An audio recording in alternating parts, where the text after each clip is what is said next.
Dr. Wakefield. His study caused mass hysteria, parents across the country embroiled in the biggest health scare for years. The premise of Dr. Andrew Wakefield's 1998 Lancet study found that MMR vaccinations are linked to autism. Today, the General Medical Council said Dr. Wakefield acted unethically.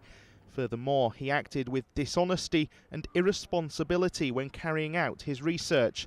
He denies the allegations. I am extremely disappointed by the outcome of today's proceedings.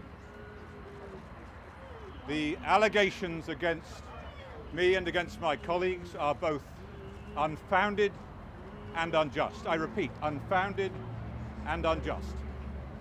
And I invite anyone to examine the contents of these proceedings and come to their own conclusions.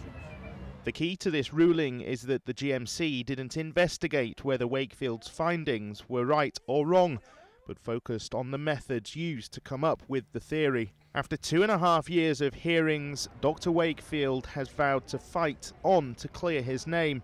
The High Court could be the next port of call. The charges against him include carrying out invasive tests on children against their clinical interests and paying £5 for blood samples at his son's birthday party. The panel adamant both counts were proven. Well, quite clearly Dr. Wakefield's reputation is in tatters, and so is the cause and campaign that he has championed.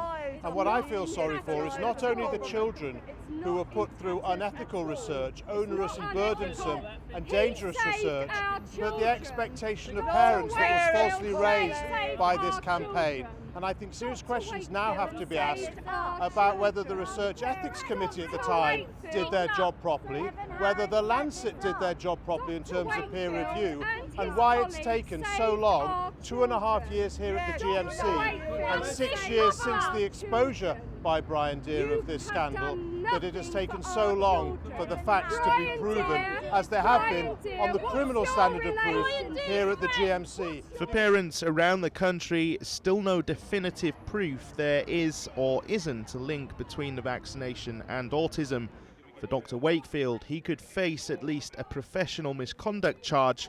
At most, he may eventually be struck off the register.